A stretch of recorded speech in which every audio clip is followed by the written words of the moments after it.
Bueno, creo que estamos listos.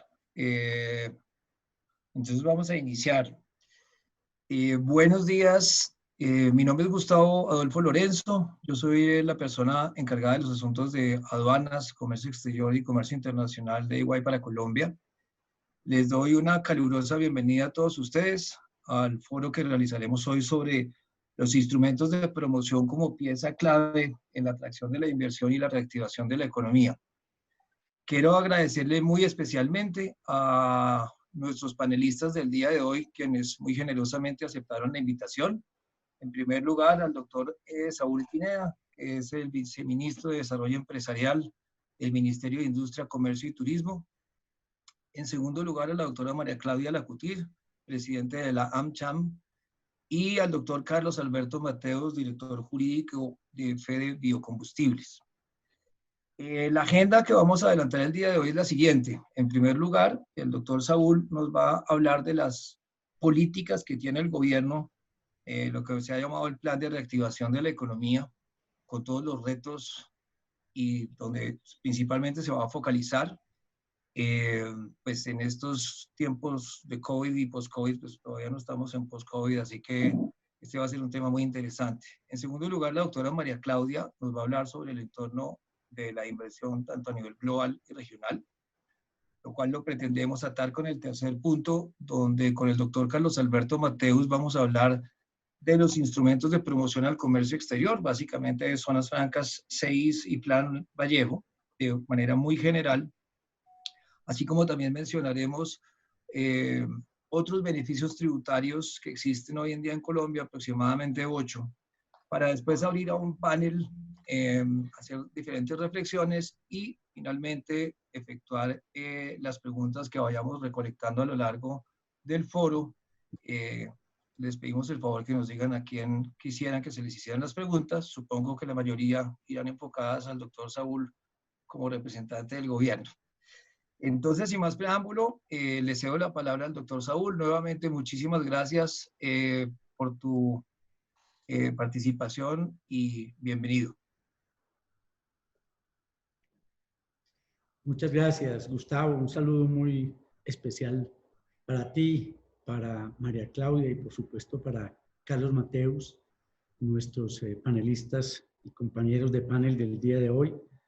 Realmente para mí es muy importante, pero además de gran interés, poder participar en este panel porque siempre hay la oportunidad para que desde el gobierno podamos compartir las acciones que estamos desarrollando para que en el marco de esta pandemia, de esta emergencia tan profunda, no solamente estamos atravesando el momento más difícil de nuestras vidas, estamos pasando el momento más difícil de nuestra economía en casi un siglo y desde luego eso obliga ciertamente a salirse de la caja tradicional de herramientas para pensar en estrategias de reactivación, mucho más en un momento como este.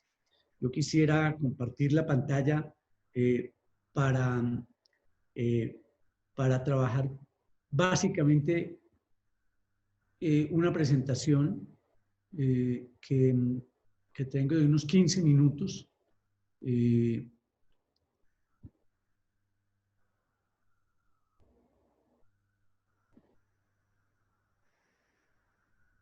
Parece que estoy teniendo dificultades para compartirla. Les pediría el favor de que me ayuden a habilitar la herramienta, por favor. Andrés, por favor, le colaboras al vice para compartir la pantalla de él, por favor. Claro que sí, ya permíteme un segundo porque ya debería estar habilitada la... Ahí abajo donde dice Share Screen, señor viceministro, ahí debería ¿Sí? tener la opción de compartir la presentación. ¿No? Me habla de abrir las preferencias del sistema, parece que no está activo inmediatamente. Permítame un segundo y entonces yo se la proyecto y le doy el control para que usted la pueda pasarla sin problema. Muy bien.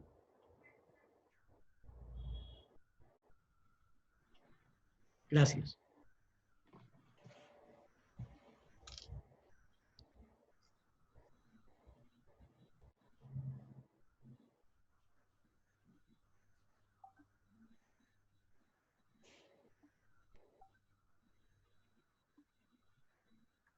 Señor viceministro, ya debería tener la presentación en pantalla y para que usted la controle. Muy bien, gracias.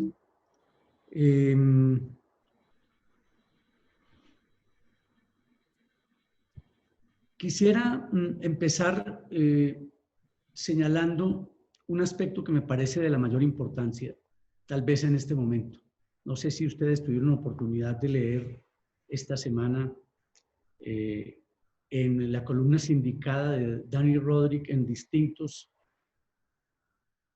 diarios del mundo, una expresión a la que quisiera abrirle comillas a partir de este momento. Dice Dani Rodrik: el regreso del Estado va de la mano con la renovada primacía de los Estados-nación, y en particular se refiere a un hecho que es clave de cara a esta conversación.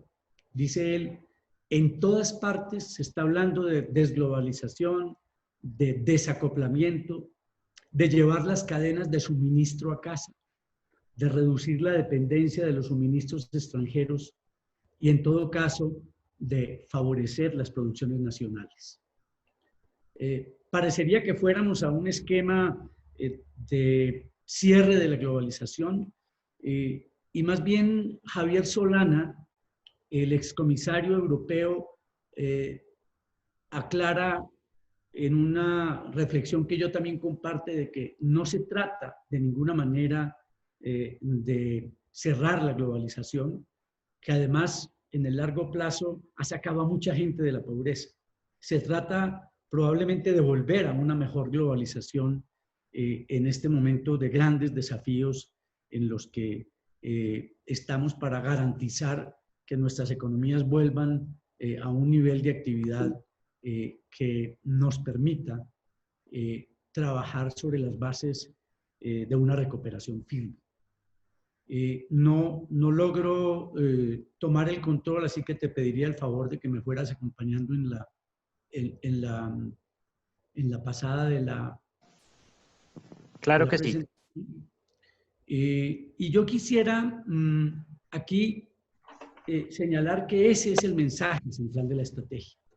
El Estado, en asocio con el sector privado, en directa comunicación con los empresarios, con sus dolores, con sus preocupaciones, tiene el papel de cumplir en este momento una labor estratégica en esta recuperación.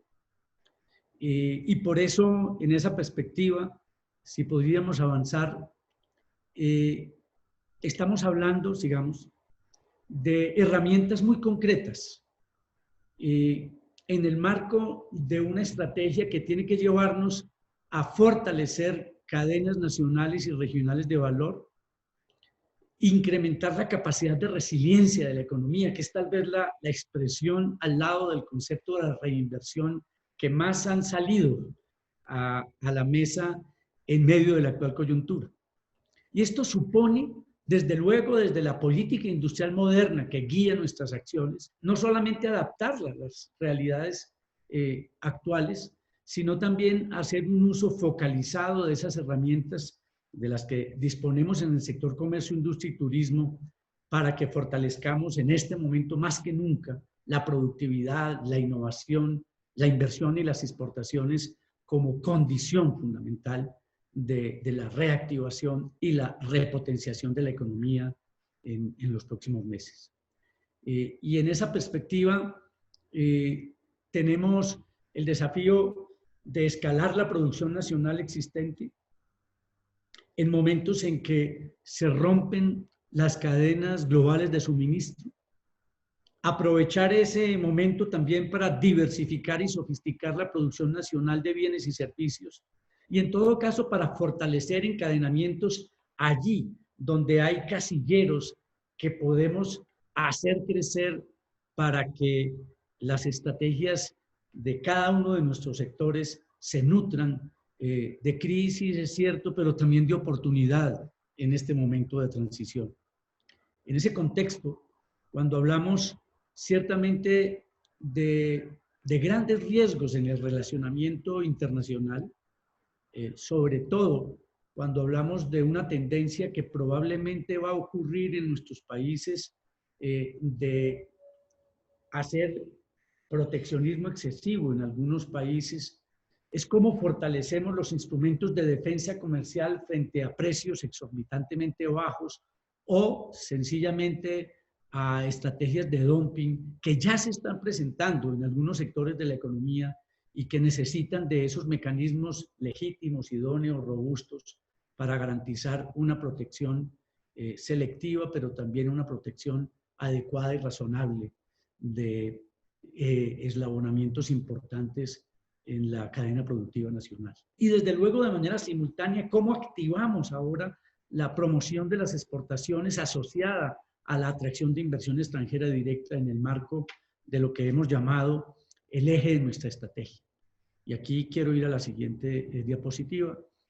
Ese eje de la estrategia de reactivación e inserción en cadenas globales de valor, que es, digamos, el centro fundamental de esta reactivación y de la repotenciación de la economía en los próximos años, la hemos llamado de manera moderna competencia a las importaciones. Ahí hay un espacio, ahí hay una oportunidad, sin duda, que surge de la presente coyuntura y que en cada uno de esos ejes específicos de escalamiento de la producción, de diversificación, de fortalecimiento de encadenamientos, de defensa comercial y de promoción de la exportación y de las inversiones, tenemos instrumentos muy específicos que nos permiten pensar con certeza de que estamos preparados para avanzar con certidumbre en esta reactivación. Desde luego, para escalar producción nacional existente y diversificar nuestra base de bienes y servicios, tenemos instrumentos muy importantes como el de la financiación a través de nuestra banca de desarrollo, básicamente Bancoldex y el Fondo Nacional de Garantías, que están cumpliendo un papel muy importante en este que ya no es una revolución silenciosa, sino una revolución abierta del crédito, de la modernización, del flujo de caja de nuestras empresas y de su liquidez en un momento tan absolutamente necesario el crédito para ellas. Desde luego, a través de Impulsa, de Colombia Productiva y del mismo Colombia, de ProColombia, tenemos el desafío de pensar los sectores desde la perspectiva de los clústeres regionales que hoy se abren paso en cerca de 60 iniciativas clúster en todo el país. Las fábricas de productividad que se han convertido en un elemento fundamental para que desde el corazón mismo de las empresas podamos acompañarlas en cerca de 9 dimensiones que sin duda van a hacer mover la aguja de la productividad, y por eso mismo hemos retomado ese concepto hacia las fábricas de internacionalización con ProColombia. Fortalecer encadenamientos a través del programa de desarrollo de proveedores. Hoy, para que ustedes tengan una idea, Colombia Productiva, a través de Compra lo Nuestro, tiene una base de datos de 13.500 empresas que ya están interactuando en el programa de proveedores, ahora de manera virtual, como tiene que ser, pero seguramente en la medida en que lo permita la recuperación y el control de la pandemia a través del face-to-face, del diálogo directo entre nuestros productores finales y los productores de bienes e insumos intermedios. Desde luego, hemos creído conjuntamente con nuestra viceministra de Comercio, Laura Valdivieso, que tenemos que fortalecer la capacidad institucional de nuestro país para hacer defensa comercial y particularmente para reducir tiempos y racionalización de procesos en materia de comercio exterior con el fin de hacer de las exportaciones elementos estratégicos de la recuperación nacional. Allí, por supuesto, tenemos un espacio a través de ProColombia para hacer atracción de inversión, generar mayor cultura exportadora y, en todo caso, atraer inversión con destino a la estrategia exportadora. Sigamos. Y quiero concentrarme en esta última fase de mi presentación en dos instrumentos que me parecen de la mayor importancia. Avancemos para que se consolide esta diapositiva. Uno, en el instrumento de las zonas francas, como instrumentos claves en la atracción de inversión en esta coyuntura, pero también como elementos de diversificación, de desarrollo productivo y desde luego de fortalecimiento de la perspectiva de consolidarnos como un hub de servicios de exportación y de comercio electrónico en un momento en el que este tipo de ventas ha llegado para quedarse al lado de otros instrumentos de las industrias 4.0. Y en todo caso hacerlo en un contexto de simplificación de trámites, de procesos que hagan de estos instrumentos muy robustos en la perspectiva de esa recuperación. Avancemos. Desde luego, aquí tenemos un espacio muy importante en lo institucional para darle a este instrumento en el largo plazo condiciones de seguridad jurídica que han sido permanentemente demandadas por los usuarios de zonas francas. Sigamos. Y aquí quisiera concentrarme en un elemento que me parece muy importante de esta estrategia de las zonas francas.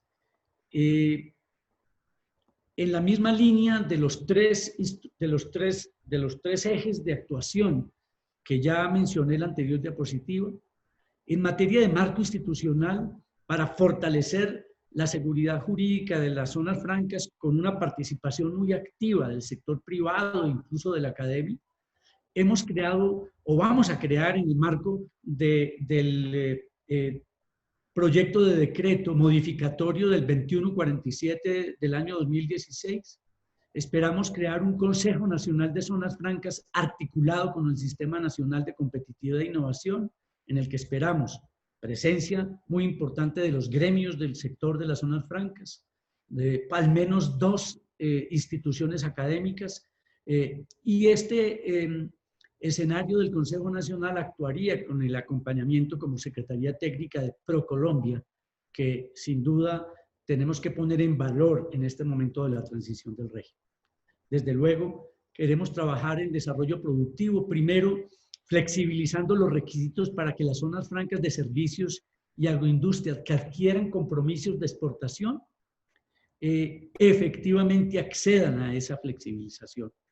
Flexibilización de requisitos para que nuevos proyectos en los que no exista evidencia nacional de producción nacional tengan un tratamiento especial dentro de ese régimen. Y un tema que yo quiero destacar es de la mayor importancia para convertir a las zonas francas en instrumentos de convergencia regional. Vamos a flexibilizar los requisitos para que en regiones con bajos índices de desarrollo socioeconómico podamos tener acceso a estos instrumentos con condiciones muy favorables en materia de inversión y empleo. Y finalmente, como tiene que ser, esto tenemos que hacerlo en un contexto de simplificación de trámites.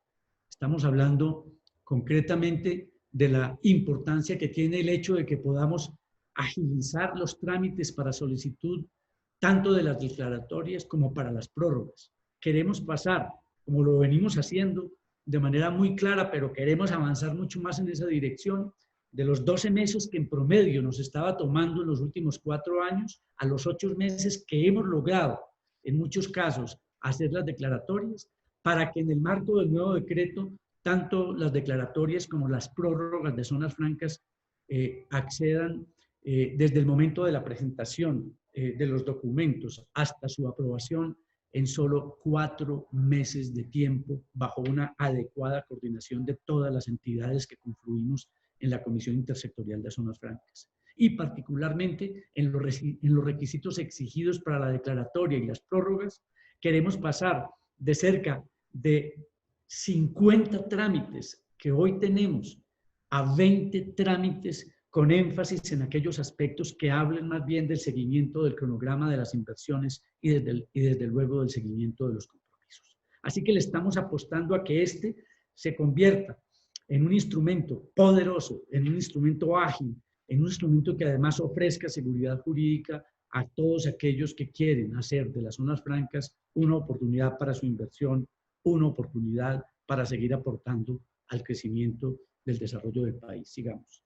Y concluyo con otro componente muy importante de la estrategia. No tengo todo el tiempo, quisiéramos hablar de otros instrumentos, como por ejemplo el de los mega inversiones, que está en este momento en proceso de reglamentación, pero quisiera simplemente concluir mencionando la importancia que tiene el hecho de que hoy, en el marco de la ley del plan, de la ley 1955 del año 2019, hayamos podido acceder y los empresarios puedan tener la certeza de que pueden acceder a ese mecanismo, el de las zonas económicas sociales especiales, que como ustedes saben, están referidas a aquellos departamentos fronterizos con mayores impactos en materia de la migración fronteriza, pero también con grandes retos, seguramente en ese contexto en materia de empleo e informalidad de sus economías. Allí, de manera complementaria, se vienen trabajando en 2 ciudades que son Quibdó y Armenia para atraer estas inversiones en el marco de las leyes CESE.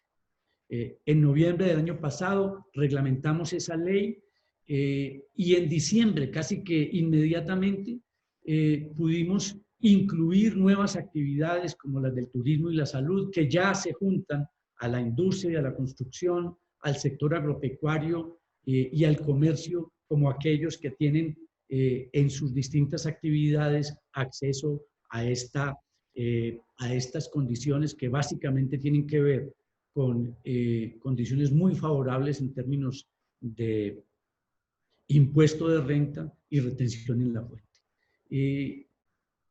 Las condiciones, para recordarle, en el caso de nuevas sociedades, deberán generar como mínimo 2 empleos indirectos para acceder durante los primeros 5 años a impuestos ceros y retención de la fuente cero, y durante los siguientes 5 años, hasta cumplir los 10 años de vigencia de este mecanismo, a 50% en renta y 50% en retenciones.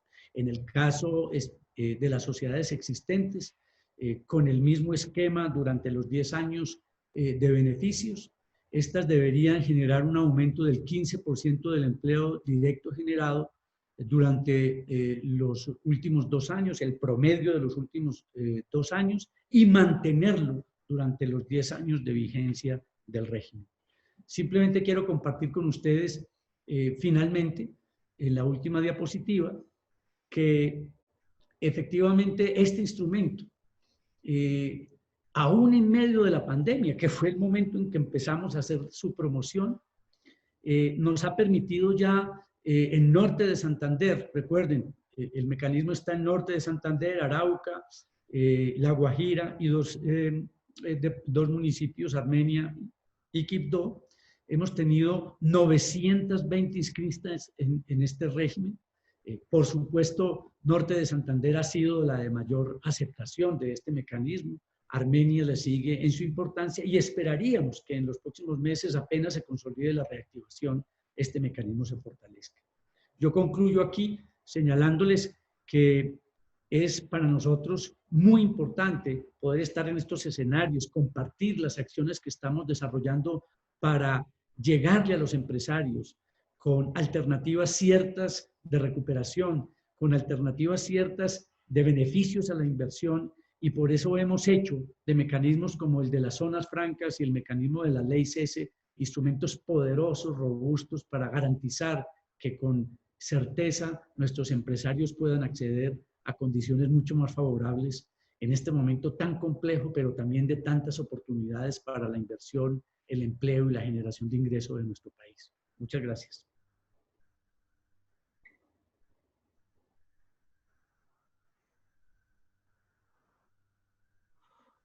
Bueno, señor viceministro, pues muchísimas gracias por tu presentación. A mí particularmente me parece muy importante los anuncios que estás haciendo en materia de las modificaciones que se vendrían respecto de la regulación de zonas francas y el acceso al régimen.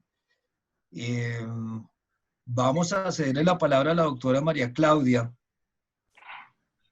que creo que, Andrés, si me ayudas con la presentación de la doctora María Claudia, por favor. Listo.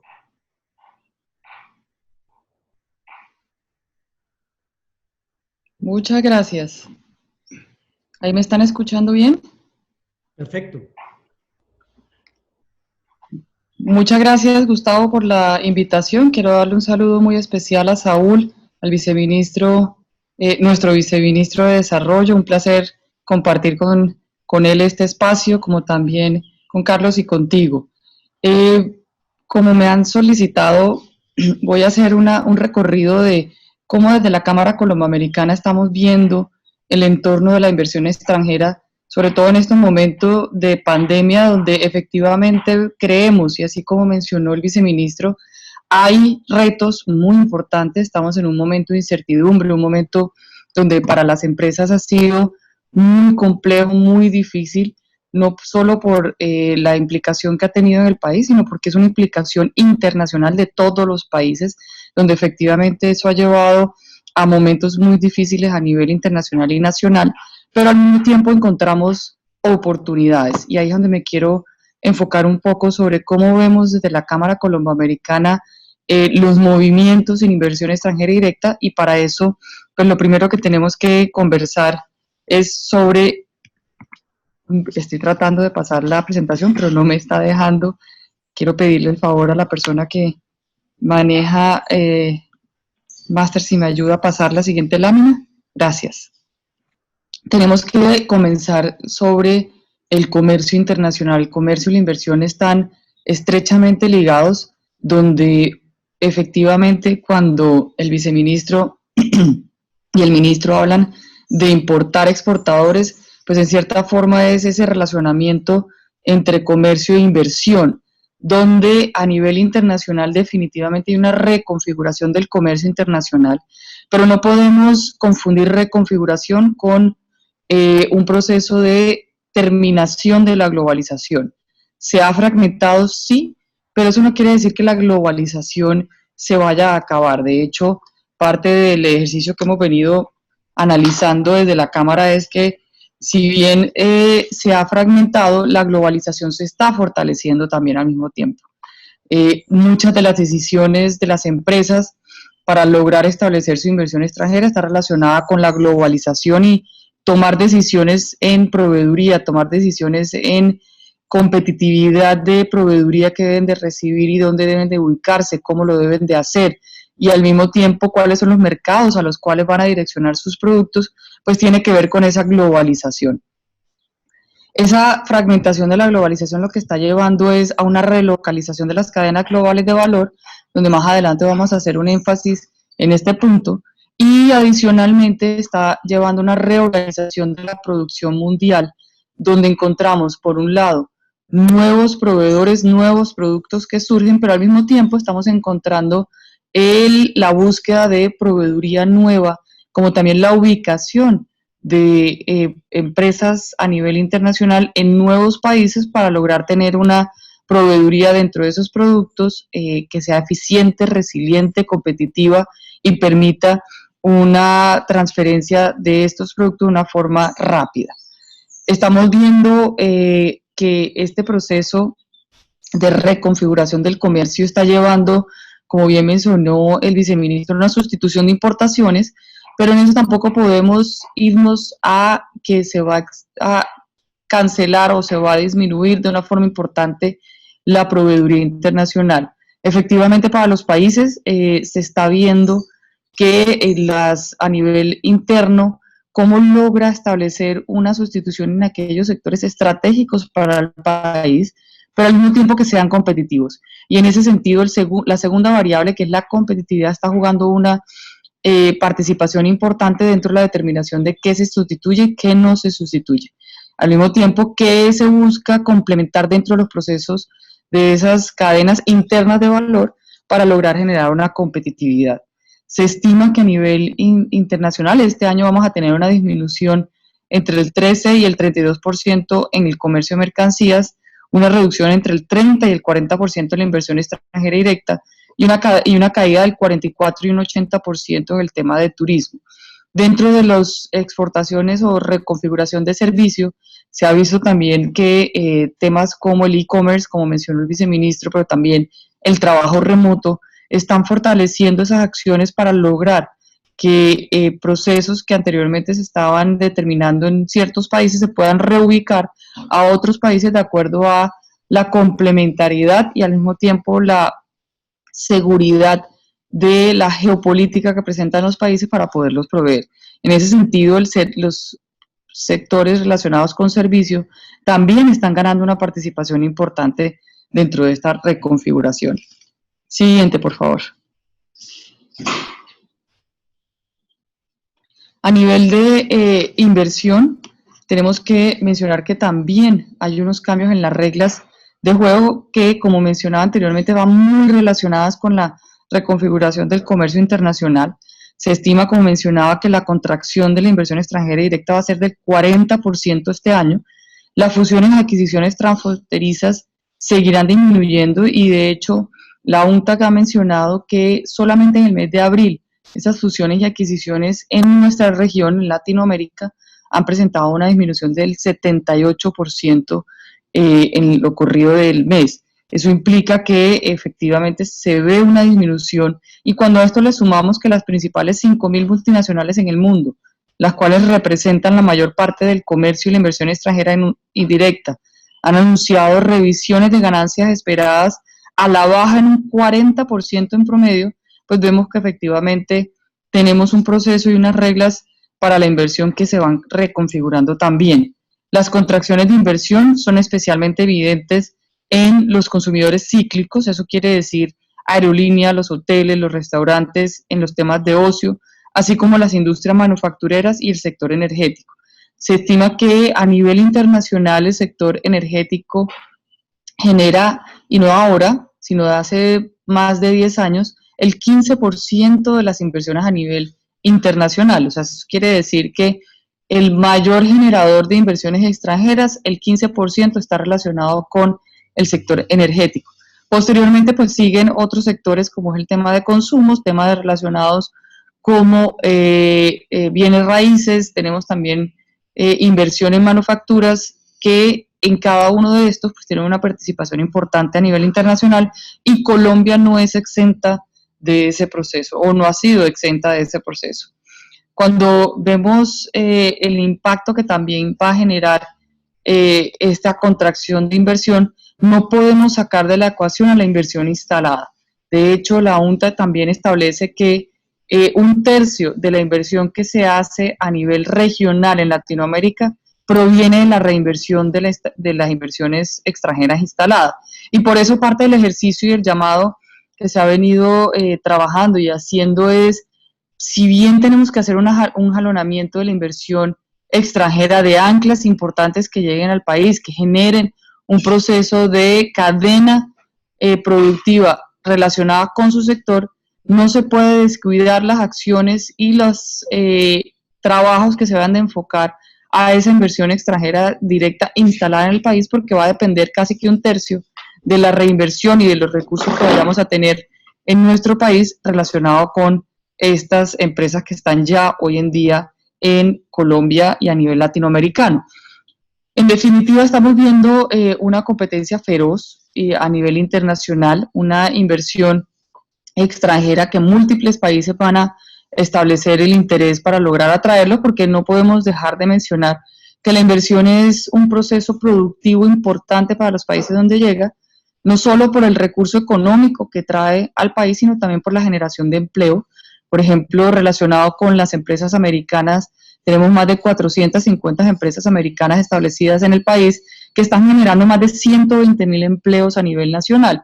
Y eso conlleva también a un mejoramiento del recurso humano en su capacitación, transferencia de tecnología, transferencia de conocimiento y adicionalmente a procesos de exportación que podemos y debemos de enfatizar y trabajar. Siguiente, por favor. Obviamente, dentro de cualquier oportunidad, siempre, en cualquier crisis, siempre hay oportunidades y queremos enfocarnos en ellas en esta presentación. Siguiente, por favor. Vemos que Colombia tiene una oportunidad en ese proceso que se está dando de cadenas regionales de valor. No podemos confundir que se vayan a acabar las cadenas lejanas de valor, van a seguirse manteniendo. Sin embargo, van a tener un enfoque diferente, muy concentrado en la proveeduría de su región. En Asia, por ejemplo, se van a seguir manteniendo esas cadenas lejanas de valor en un mercado extremadamente importante para las empresas a nivel internacional, que es el mercado asiático. Sin embargo, sí se va a buscar y ya se está buscando y se viene buscando, no por la pandemia, sino también por la tensión comercial, las cadenas regionales de valor. Colombia ahí tiene una participación importante, estamos cercanos al mercado, el principal comprador a nivel mundial, que es Estados Unidos. Tenemos una buena relación, tenemos una relación de aliados donde nos complementamos y donde hemos visto que, por ejemplo, con Estados Unidos, el 70% de las importaciones que hace Colombia están relacionadas con productos que no se producen en nuestro país, y nuestras exportaciones en las áreas de no tradicionales vienen creciendo. De hecho, en lo corrido de este año tienen un crecimiento del 3%, lo que ha permitido que efectivamente veamos oportunidades. En el tema de inversión, igual, Colombia viene creciendo en la inversión extranjera de Estados Unidos al país, es el principal generador de inversión en Colombia, y en eso tenemos unas oportunidades de complementación si logramos generar acciones que reenfoquen esa propuesta de valor de atracción e inversión que tiene Colombia hacia unos sectores que hemos detectado de la Cámara Colomboamericana que tienen una oportunidad importante. Entonces, la primera oportunidad que vemos es en esas cadenas regionales de valor, donde efectivamente Colombia tiene oportunidades y tenemos una complementariedad importante con el mayor importador del mundo, como también el principal generador de inversión en nuestra región. Siguiente, por favor. El segundo punto donde vemos oportunidades está relacionada con los bienes intermedios. Definitivamente Colombia ha venido mejorando su aparato productivo y hoy vemos que si analizamos las exportaciones de China a Estados Unidos y de Colombia a Estados Unidos, tenemos una canasta exportadora parecida en 705 productos. Sin embargo, si le bajamos a esto, ¿cuáles son esos productos que tienen una ventaja comparativa revelada, que tengan un procesamiento intermedio con tecnología? Pues encontramos que son 108. Aquí vemos también que hay una participación del valor agregado de Estados Unidos en las exportaciones de China en múltiples productos, donde Colombia podría proveerle a Estados Unidos también esa posibilidad de recibir esos productos que tienen un valor agregado intermedio de Estados Unidos en nuestro país, transformarlos y llevarlos nuevamente a Estados Unidos. En ese sentido, pues tenemos varios de los que están aquí mencionados en la presentación: madera, equipos eléctricos, textiles, equipos de transporte, que efectivamente tienen una participación importante y donde la dependencia de Estados Unidos con China ya es indirecta y directa, donde Colombia podría participar. Siguiente, por favor. Siguiente, por favor. Ahí le pido el favor que me ayude con hacerle 4 clics. Otro más. Otro más. Ahí, el anterior. Entonces, en esta lámina estamos viendo que de esos productos intermedios, la dependencia de las industrias de Estados Unidos en productos intermedios chinos, los principales sectores que vemos arriba, como computadores, productos eléctricos, equipos eléctricos, textiles y zapatos, tienen un 20% de la producción estadounidense. En esta industria consiste en productos intermedios chinos.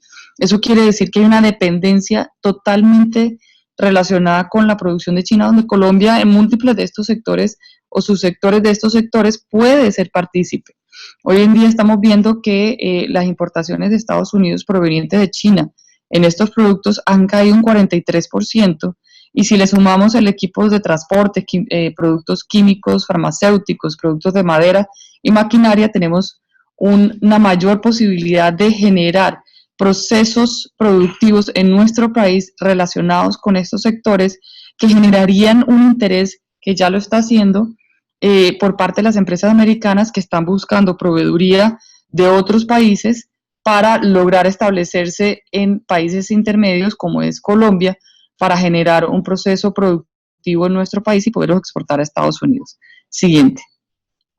En eso tenemos que ser muy claros, y es para lograr esa atracción tenemos que diferenciarnos y ponernos al día en las variables que son importantes, que se han dado no solo por la atención comercial, sino también por la pandemia. La pandemia ha hecho que nuevas variables sean importantes en el proceso de atracción de inversión, y Colombia en ese sentido debe de ponerse al día para lograr generar un mayor proceso de atracción de inversión en nuestro país y lograr generar resultados en el desarrollo productivo de Colombia. Siguiente. En ese sentido, vemos que tenemos 108 productos, 108 oportunidades para lograr generar no solamente proveeduría, sino también atracción de inversión. Como mencionaba anteriormente, ha cambiado el panorama o la composición a nivel internacional y pues nosotros no podemos ser ajenos a esa nueva composición.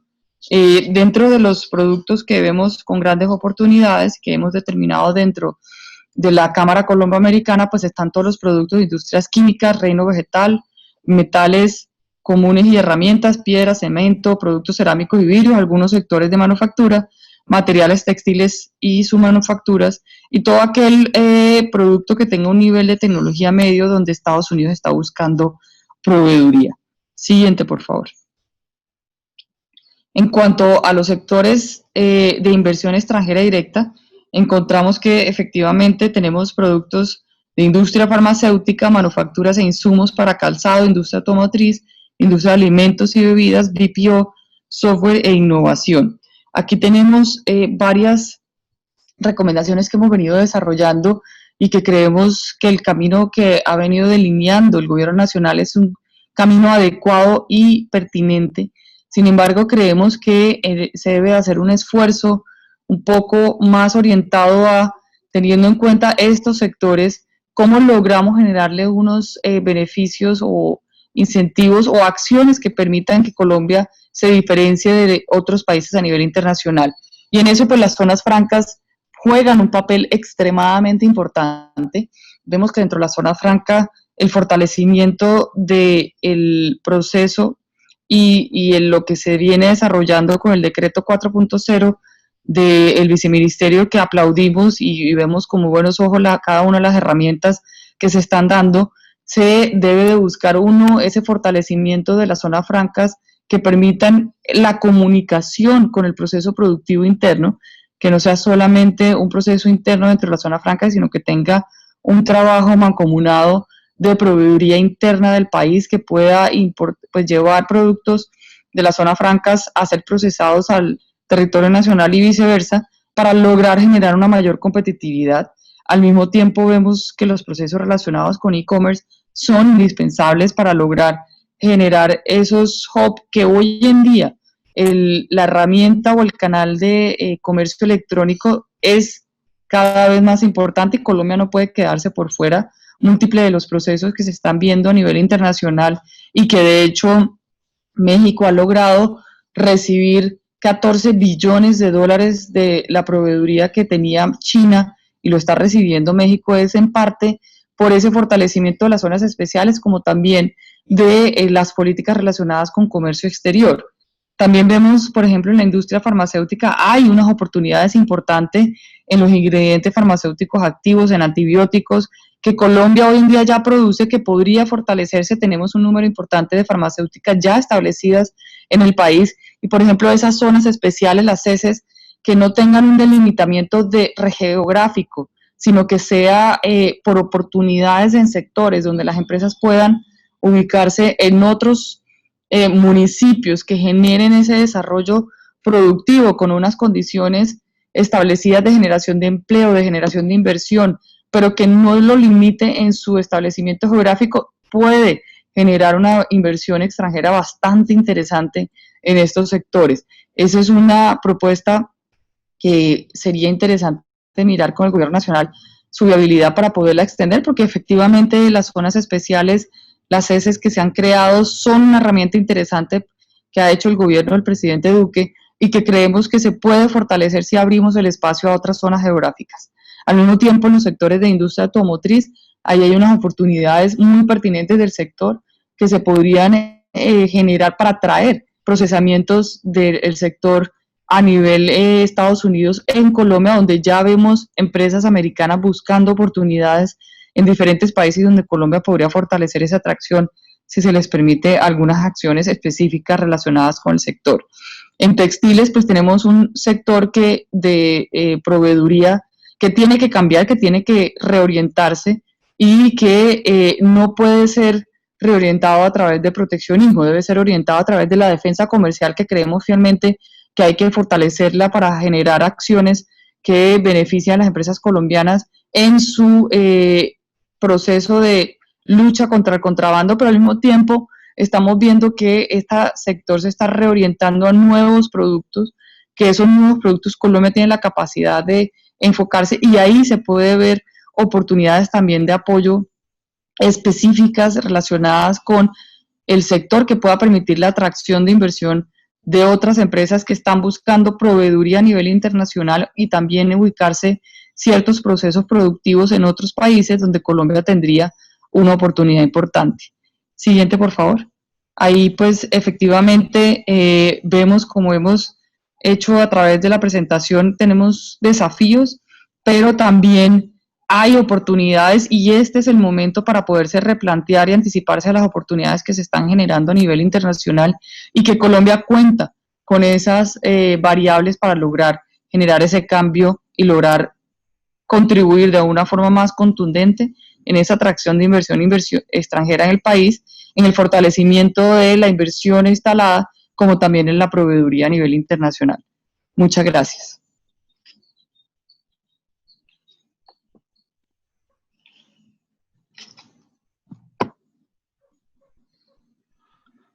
Bueno, doctora María Claudia, muchísimas gracias por estar con nosotros y por tu muy interesante presentación. Yo solamente haciendo aquí como una concatenación de los temas expuestos por ti y por el viceministro, diría que aquí el tema más importante es cómo articulamos los temas de onshoring, las cadenas de valor, la atracción de la inversión y todos estos mecanismos que está ofreciendo el gobierno. Por supuesto, para mí sigue siendo el más importante, el de zonas francas, para que precisamente podamos, aquí voy a parafrasear un artículo de Juan Carlos Echeverry que escribió hace poco en El Tiempo, en el que decía que no se trata de predecir, sino de anticipar los efectos que va a tener en la economía este tema del COVID. Pero bueno, muchísimas gracias, María Claudia. Andrés, si nos presentas, por favor, la de los instrumentos y entramos rápidamente en esta. Bueno, muy bien.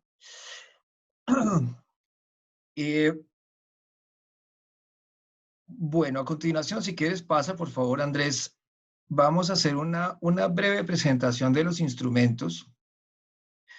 Yo creo que la gran mayoría de los asistentes al foro de hoy, que a propósito ha estado bastante visitado, muchísimas gracias además a todos y muy bienvenidos. Espero que el contenido además sea de la mayor utilidad.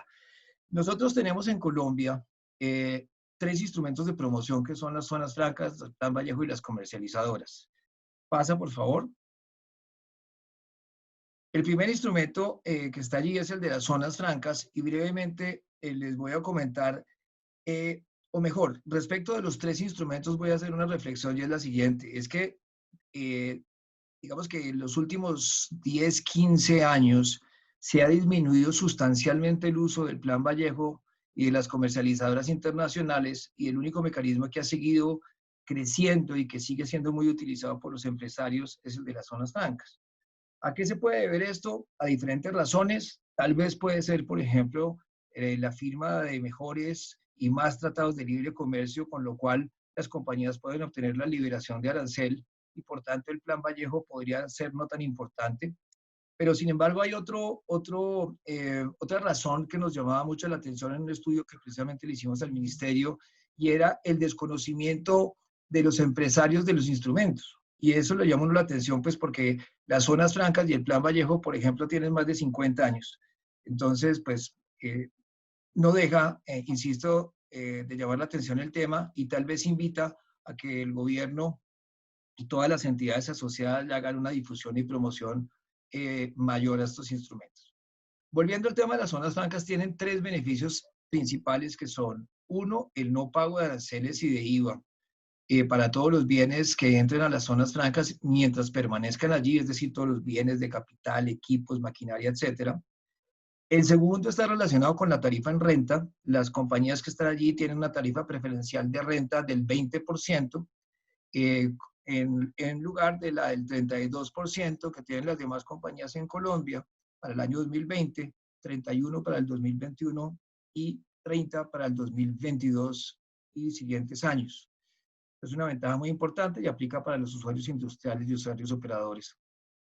Y un tercer beneficio que consiste en una exención de IVA en las ventas que se hagan de materias primas, insumos, bienes semiterminados y terminados, ventas estas que se hagan a usuarios industriales, en tanto los usuarios industriales utilicen esos bienes para el desarrollo del objeto social. Siguiente, por favor. En materia de Plan Vallejo, como les decía, este es un mecanismo que viene desde el año 67 con el decreto ley 444 de ese año. El Plan Vallejo consiste esencialmente en la posibilidad de traer materias primas, insumos, bienes de capital, etcétera, que produzcan bienes y servicios que van a ser finalmente destinados a mercados externos. Es un mecanismo muy interesante, yo creo que ha sido el mecanismo que más ha fortalecido la oferta exportable de Colombia, y está dividido, como ven ustedes allí, en tiene 6 modalidades. Las 2 primeras se refieren a materias primas e insumos. Están señalados por los artículos precisamente del decreto ley 444 del 67. Luego en el número 3 está el Plan Vallejo de reposición o Plan Vallejo Junior. En el cuarto y el quinto están los planes Vallejo de bienes de capital, que se diferencian según la modalidad, que en el cuarto hay exención de arancel y diferimiento de IVA, y en el quinto hay pago de arancel y diferimiento de IVA. Y está en el número 6 el Plan Vallejo de Servicios, que es un Plan Vallejo súper importante que acaba de tener una modificación este año, a principios, con el decreto 285, y que lo que pretende precisamente es habilitar a las empresas para que traigan bienes de capital y con esos bienes de capital produzcan servicios que vayan destinados a mercados externos y tendrían la exención de arancel y el diferimiento del IVA. Siguiente. En cuanto a las comercializadoras internacionales, pues básicamente son compañías que se establecen en Colombia con el ánimo de comprar bienes en Colombia o en el exterior y destinarlos a mercados externos. Estas compañías son súper importantes porque muchas veces son el músculo económico que no tienen productores colombianos, que no tienen cómo, digamos, destinar y enviar sus bienes hacia los mercados externos, y allí entran las comercializadoras. Estas comercializadoras tienen 3 beneficios. La exención en IVA para quien les vende a ellos, en la medida en que los bienes van a ser exportados, el artículo 479 del estatuto. Tienen devoluciones de impuestos en la medida que, por supuesto, se reactiven los certificados de reembolso tributario.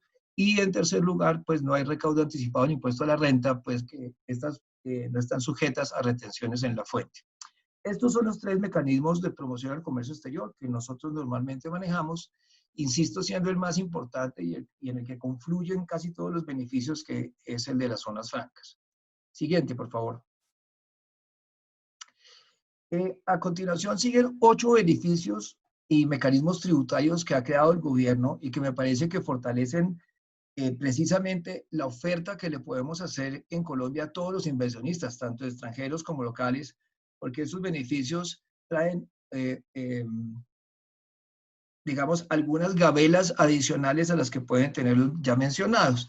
Los voy a dividir rápidamente en bloques. Tal vez los 3 primeros tienen que ver con ciertas regiones. Las obras por impuestos se refieren a beneficios que se le da hasta el 50%. Las compañías pueden hacer hasta obras, inversiones, hasta por el 50% del impuesto que tengan a cargo en la declaración de renta, siempre y cuando se trate de proyectos de trascendencia económica y social, y solamente aplica a los territorios SOMAC, es decir, a los 344 municipios señalados allí.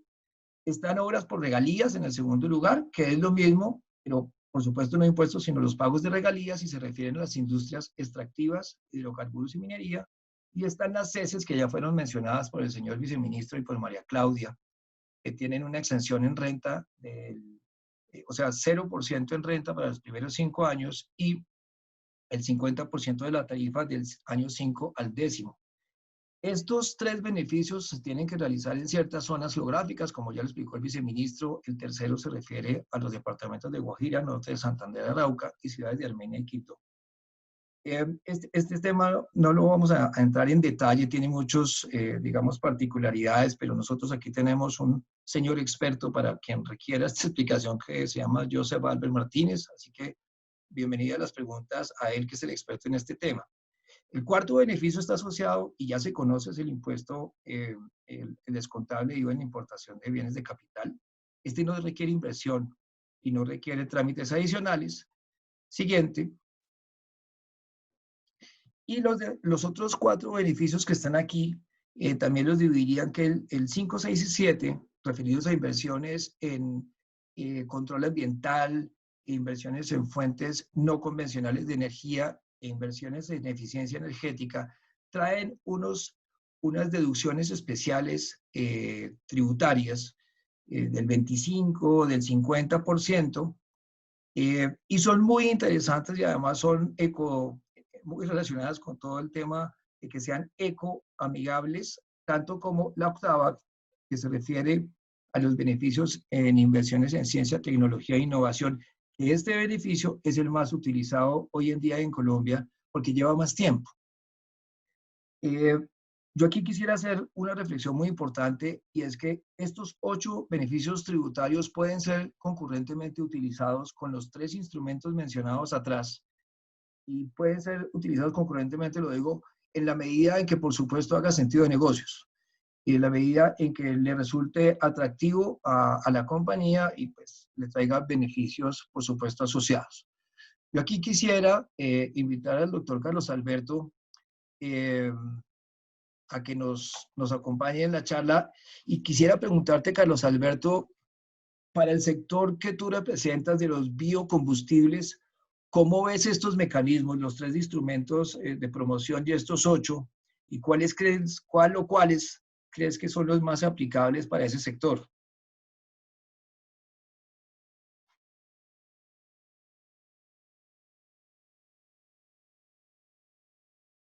Carlos Alberto.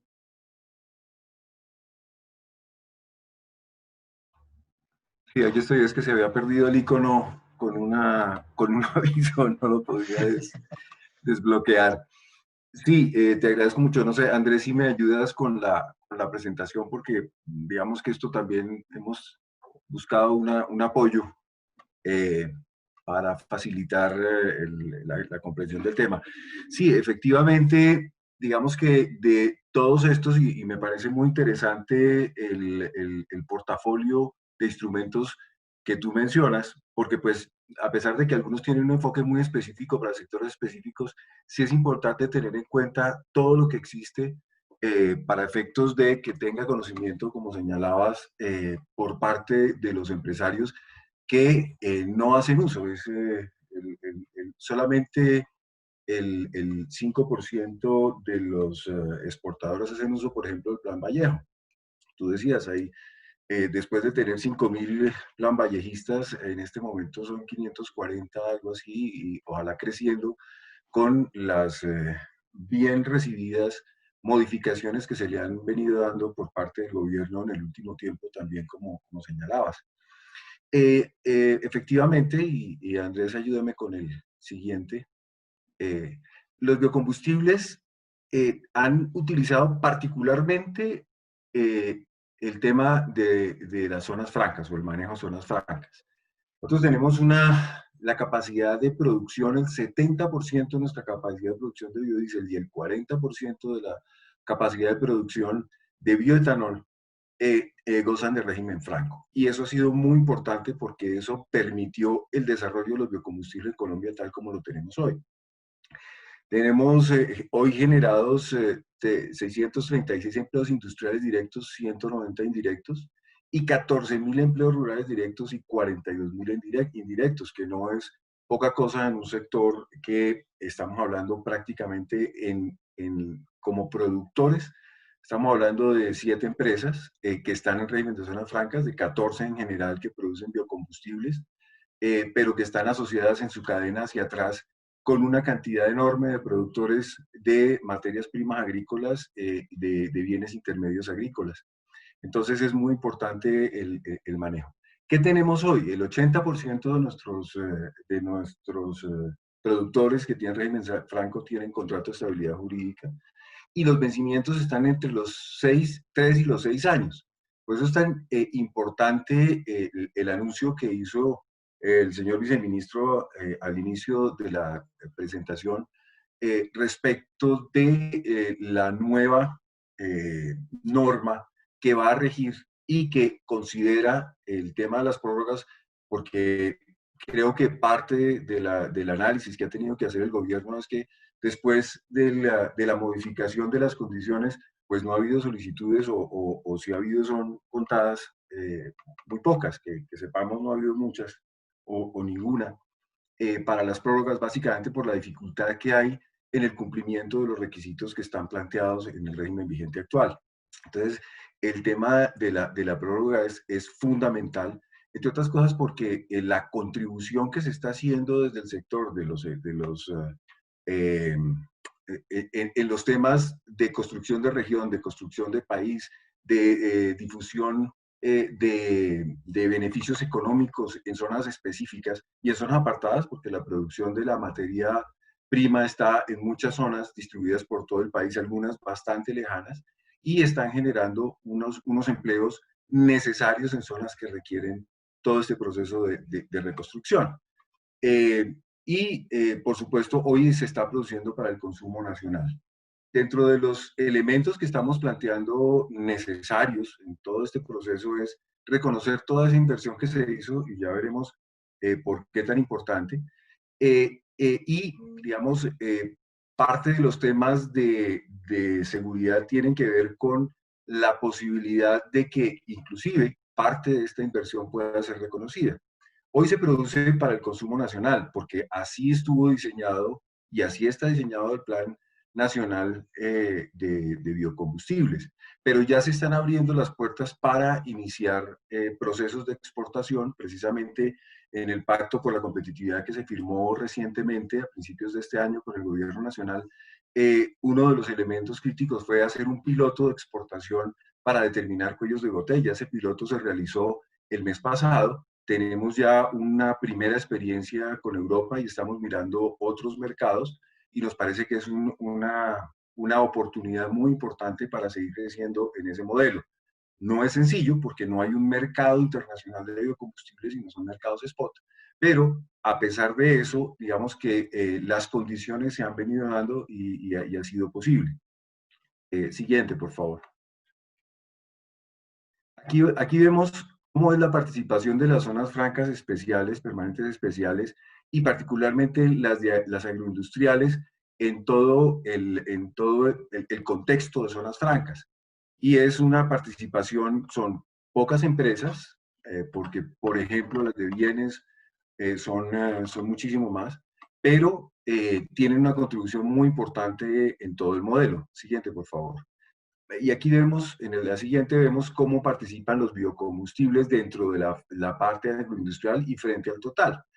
Entonces, miremos cómo los biocombustibles que tenían una participación del 36% de las metas de los compromisos, tienen una inversión acumulada pues que supera, está en un 927% de cumplimiento, superando el 397% de incremento promedio del sector agrícola, y se convierte en el 85% de la participación de la inversión del sector agroindustrial.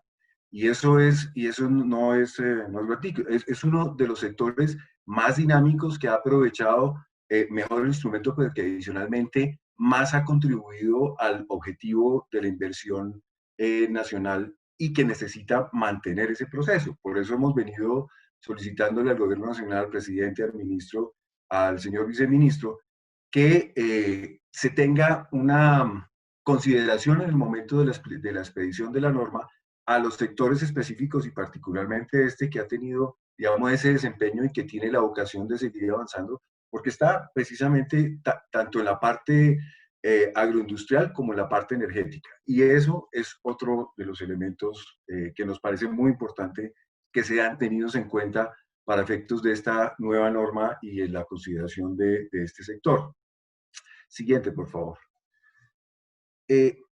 Dentro de los elementos que nosotros estamos viendo necesarios está el tema de los contratos de estabilidad jurídica. Es que, como decía la doctora María Claudia, recientemente hay una lucha feroz por la inversión extranjera.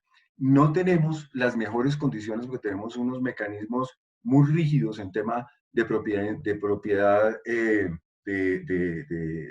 de zonas industriales, de la posibilidad de ofrecer incentivos específicos a ciertas inversiones, y por esa razón nos toca manejar el tema con modelos como el de zona franca. Y como tú decías, Gustavo, este ha sido un modelo que ha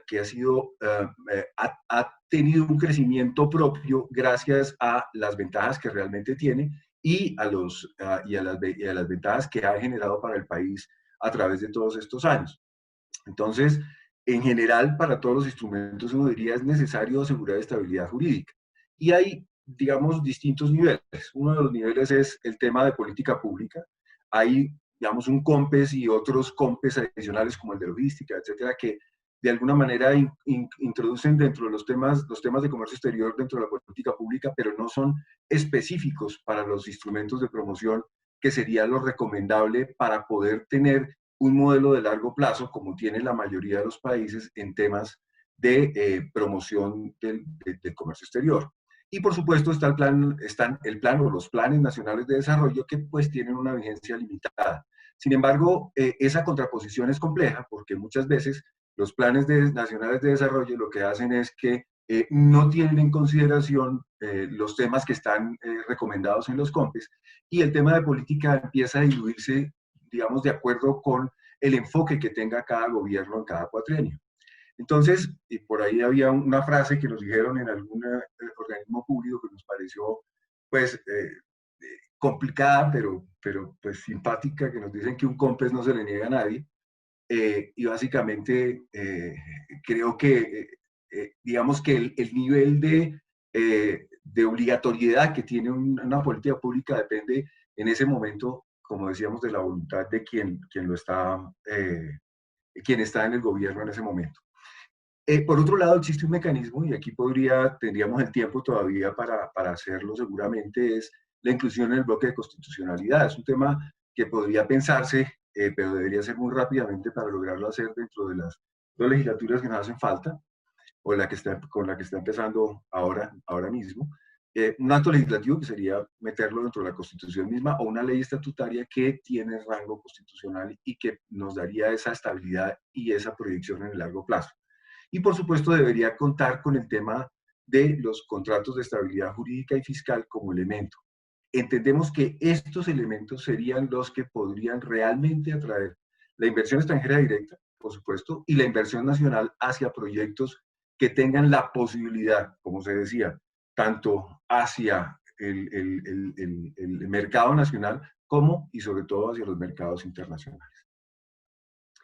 Esa es mi apreciación. Bueno, quería comentarles también, se habla de nosotros hemos visto también que hay un mecanismo ya en los mecanismos pequeños que se ha utilizado para la importación, por ejemplo, de equipos de transporte, vehículos de autobuses, BRTs para las Transmilenio y para estos sistemas de transporte público, que es el artículo 424, que habla del Estatuto Tributario, que habla de los sistemas de control y monitoreo ambiental. Creo que es el número 6 que tú tienes allí. Y ese mecanismo es muy interesante porque ha permitido que entren vehículos de bajas emisiones con ese contexto. Tiene un trámite bastante amplio, y estamos esperando que a través de la nueva resolución que sacó ya el Ministerio de Minas y Energía con el Ministerio de Ambiente, que es el reconocimiento de los biocombustibles como energéticos de bajas emisiones, podamos acceder a este mecanismo, que nos parece muy interesante, porque eso reduciría los costos de la importación de vehículos que tienen los vehículos Euro 6, por ejemplo, diésel, tienen exactamente las mismas emisiones que tienen los vehículos de gas natural Euro 6, con una ventaja adicional, y es que tienen una emisión de gases de efecto invernadero mucho menor que las de gas natural. Y eso es una posibilidad real en la que estamos trabajando. Y creo que vale la pena hacer una tarea, como tú decías, de difusión de todos estos elementos y mirarlos sector por sector para ver cómo se pueden aplicar y cómo podemos lograr los mejores resultados y apoyar todo este proceso de reconstrucción que es necesario y que se está impulsando desde el gobierno nacional, y que todos los empresarios, gremios y sectores estamos con todo el interés y con toda la capacidad posible de apoyar. Bueno, muchas gracias, Carlos Alberto. Muy interesante el tema y por supuesto también muy interesante el tema que nos compartía sobre y en todos los sectores, no solamente en la agroindustria, el exceso de inversión sobre los compromisos iniciales en materia de zonas francas, lo cual demuestra pues el compromiso de las empresas que han sido declaradas y que pertenecen a este régimen. Nos han llegado una serie de preguntas y yo he tratado aquí como de irlas englobando y sintetizando, y por supuesto pues doctor Saúl, tú eres el destinatario de casi todas de las preguntas efectuadas, sin perjuicio de quien quiera hacer algún comentario adicional. Entonces, la primera, doctor Saúl, se refiere básicamente a lo que tú comentabas de la flexibilización, agilización de acceso al régimen.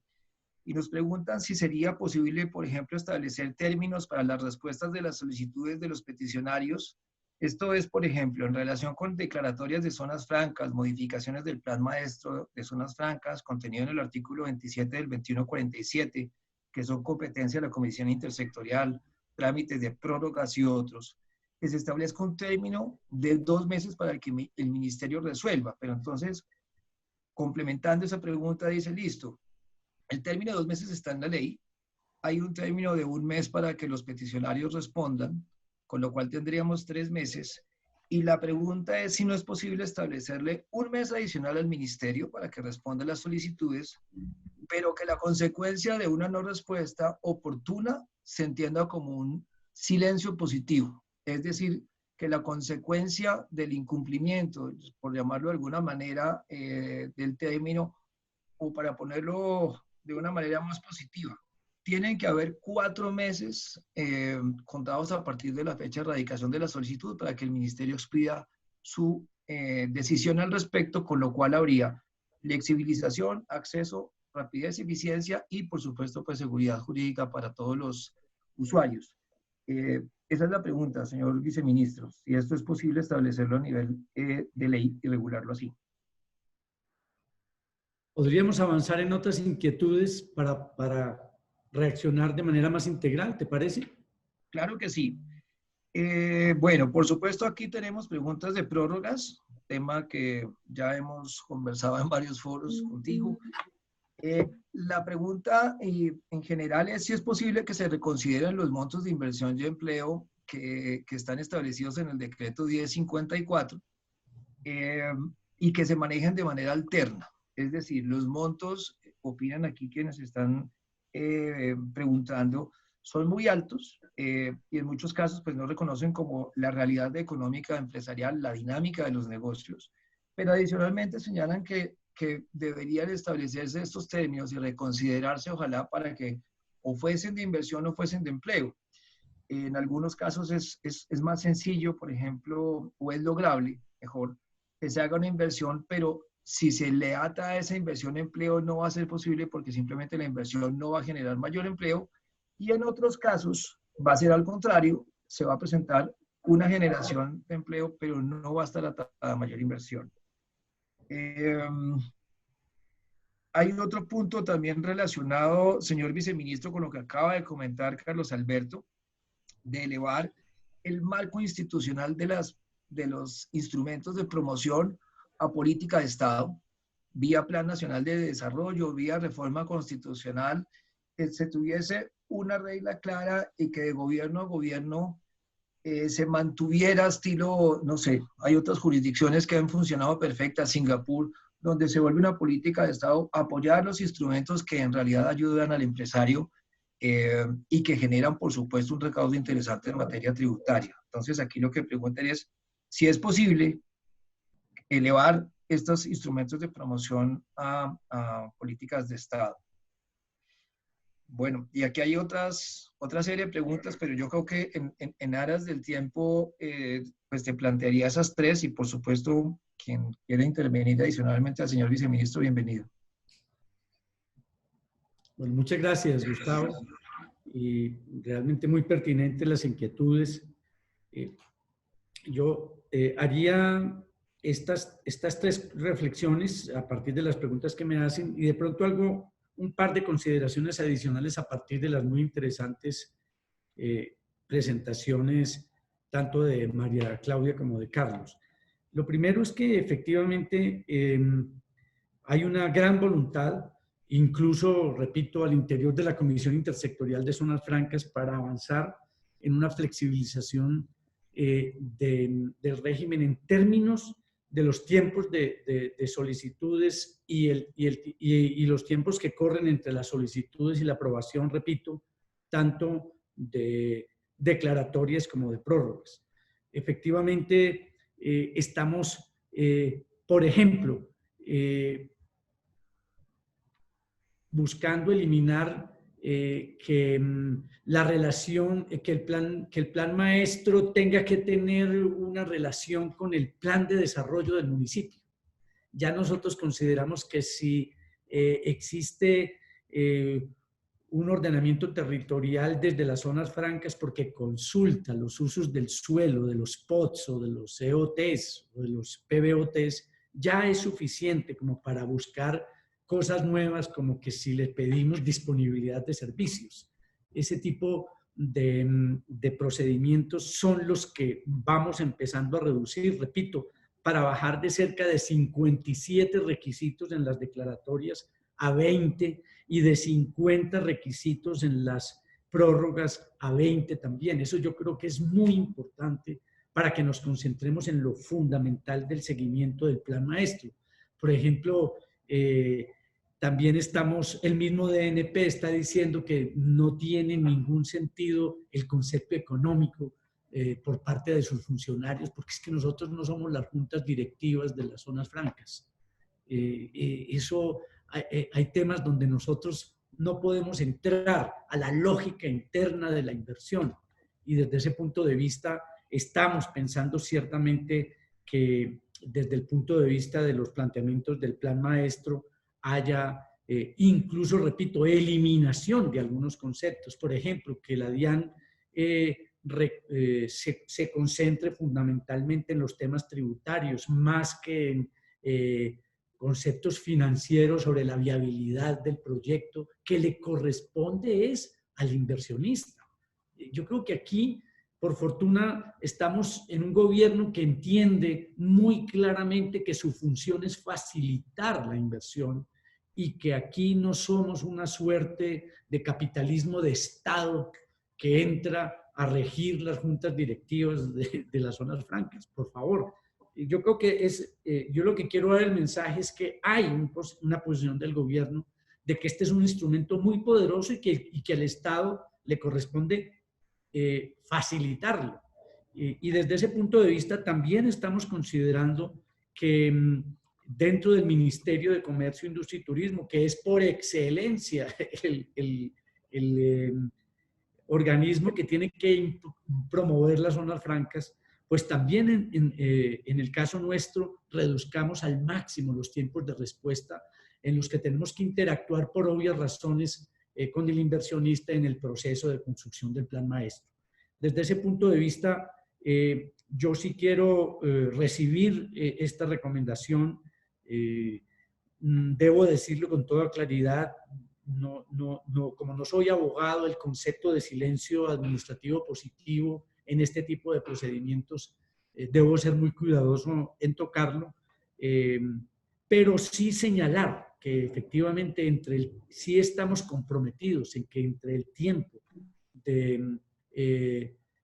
que se radiquen todas las solicitudes hasta el momento mismo de la aprobación, sí estamos hablando de la posibilidad de reducir por lo menos a 4 meses tanto las prórrogas como las declaratorias.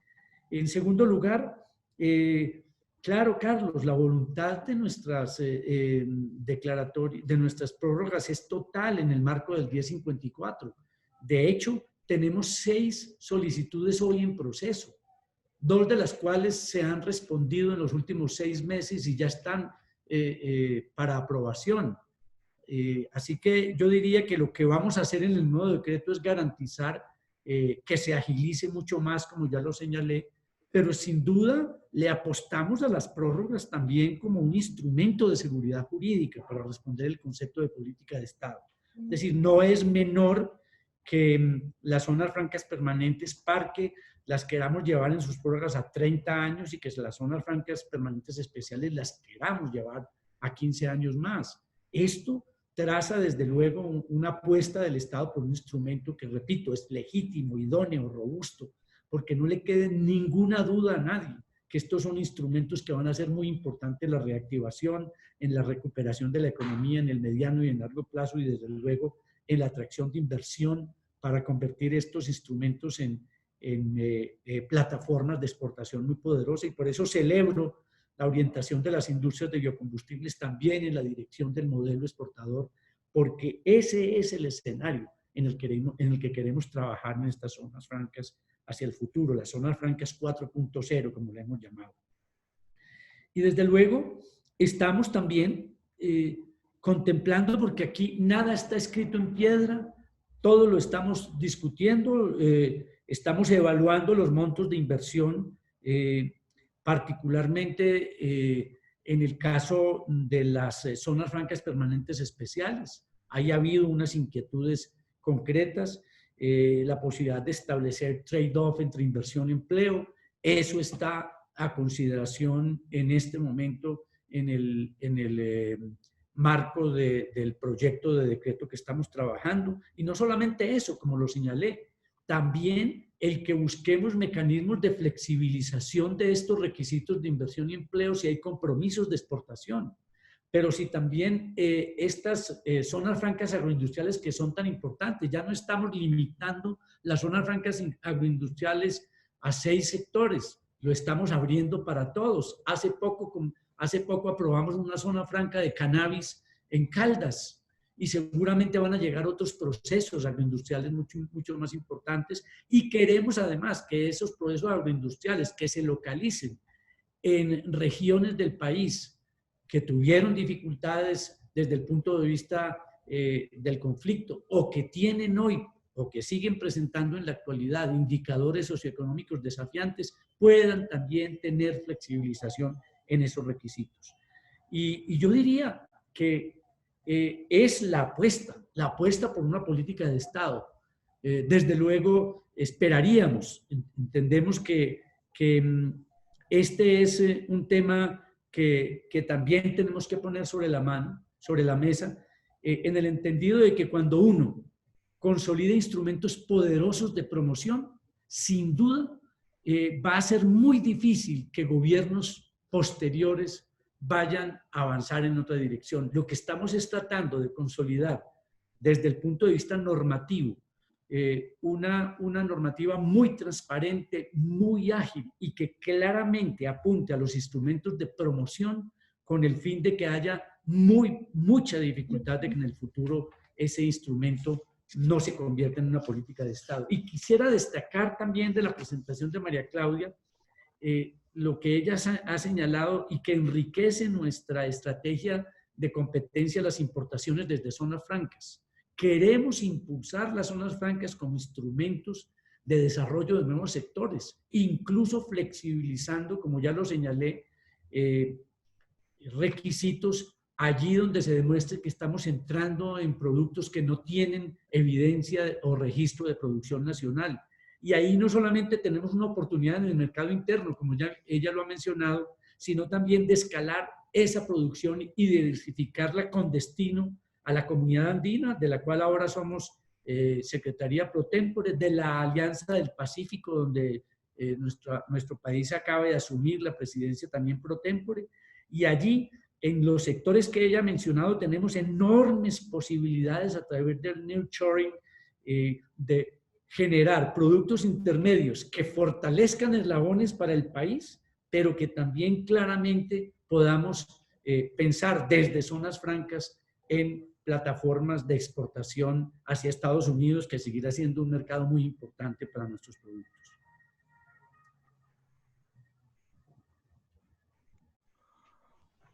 Muchas gracias, señor viceministro, pues por las respuestas que me parece que están muy claras y por los anuncios que creo que diría yo que lo más importante o uno de los temas más importantes que comentaste es que precisamente los instrumentos se puedan consolidar.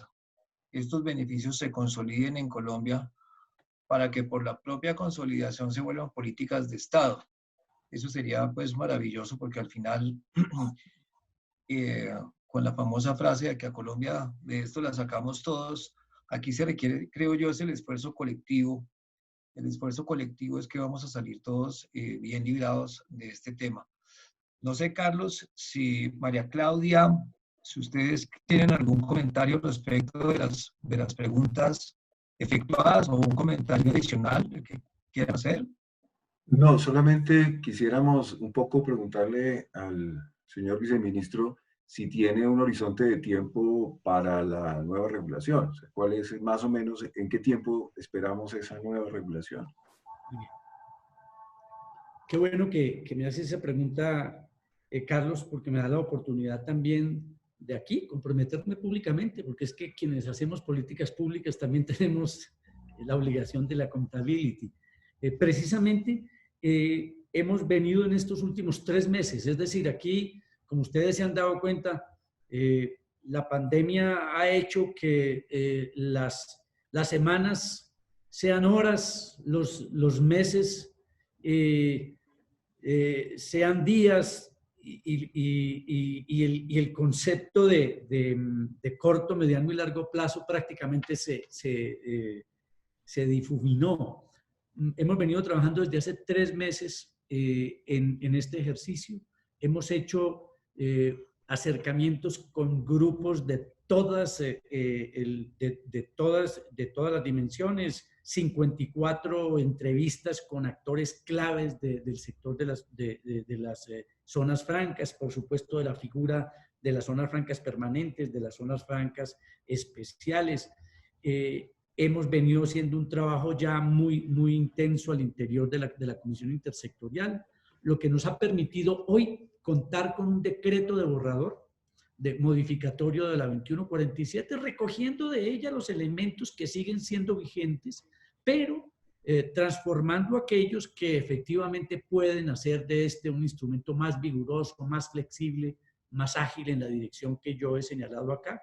Nosotros esperaríamos que hacia el 15 de agosto, que es una meta que me puso el ministro, tuviéramos ya muy concertado al interior del gobierno, después de haber recogido tantos comentarios del sector privado, de la academia, de los gremios, que el 15 de agosto tuviéramos un borrador de decreto ya muy pulido para que pasemos a la fase que podríamos llamar de consultas legales finales a partir de su presentación en la web, y nosotros quisiéramos de verdad que el mes de septiembre sea el mes en que podamos tener la firma tanto del señor ministro de Comercio como el ministro de Hacienda, que son los responsables directamente de este decreto. Qué bueno, qué bueno.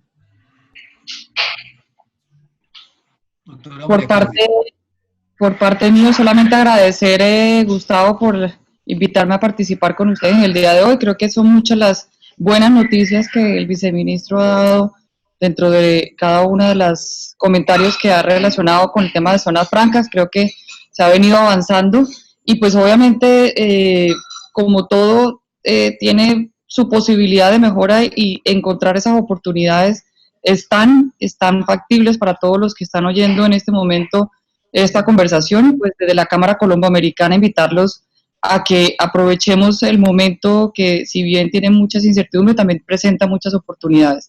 Muchas gracias por invitarnos y esperamos poder acompañarlos en una próxima ocasión. Bueno, pues muchas gracias a ustedes, doctora María Claudia, señor viceministro, doctor Carlos Alberto. Vice, yo personalmente quedo muy complacido con los anuncios que nos has hecho, con estos marcos además temporales del borrador de decreto para el 15 de agosto. Nosotros ya hemos enviado algunos comentarios que procuran fortalecer, promover, estimular el régimen. Somos absolutamente y estamos absolutamente convencidos de las bondades de todas estas figuras que hemos comentado, tanto de los 3 instrumentos de promoción como de los otros 8 beneficios, que lo que tenemos que hacer es enriquecer la oferta para los inversionistas. Esto va a favorecer a Colombia y a los empresarios en general, Muchísimas gracias a ustedes, muchísimas gracias a nuestro nutrido grupo de participantes que nos estuvieron acompañando. Y bueno, esperamos contar con ustedes en una próxima oportunidad.